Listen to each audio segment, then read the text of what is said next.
These are some of my favorite ways to buy Pokemon cards, just like the tips and the tricks that I use. To buy Pokemon cards the best way, save the most money. Girlfriend's gone, you know what that means. Mutton chops. Best ways to buy.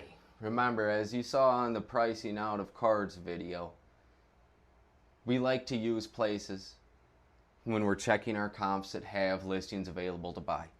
Now, to compound on that,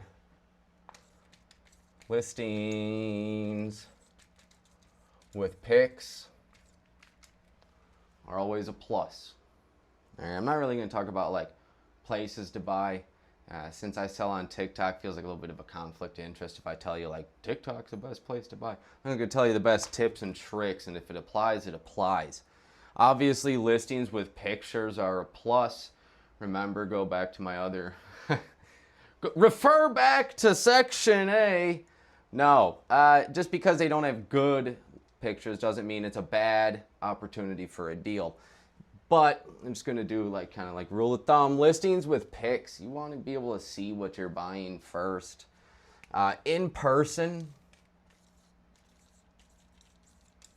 I think is the best way to buy. Always, always, always, always in person. That way you get to see the person you're buying from, get to see if they're a schmoozer or not. You get to take your time, look at it without glare, camera, tricks, anything like that. And making deals is always easier to do in person. In person's my favorite. Now, I prefer in person after communicating with somebody to, you know, buy a card. You tend to get a little bit less of a personal relationship when you go to card shows. They're busy. A lot of stuff's going on. A lot of people going to be at the table that day.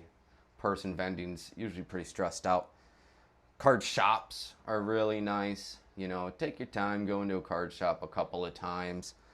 You know, don't walk in one time and expect this person to recognize you the next time you walk in and hook you up with a crazy good deal, you know. Business is best done long, over time, and slow. Listings with pics in person. If you can't or you don't have a local card shop, you don't like shows, I like streaming.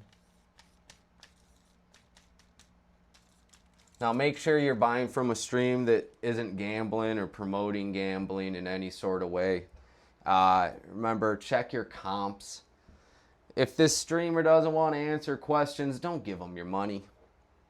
But I like streams because if the person has a good enough camera and lighting, you can really see the card well. If you buy from a legitimate streamer that's got reviews on the platform or somewhere, then you can use those reviews against them. They're usually very, very lenient in way of the customer, you know, like they usually side with the customer a lot more than they side with the streamer. So that helps. That always should give you like a little bit more, you know, feeling of like being protected, which is what you want. I mean, if buying cards isn't fun, you're doing it wrong. Listings with pics, wherever you can find that. In person, I think, is always the best, for sure, because you get to see it with your own eyes. No camera tricks, glares, editing of any sort can be done. When in doubt, pull the phone out, hop into a stream, shop around. There's a million streamers.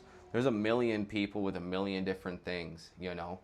If they're gambling, though, you know, take that with a grain of salt. Live at 5 tonight, if you made it this far, I've got these custom made, I'm calling them slab packs.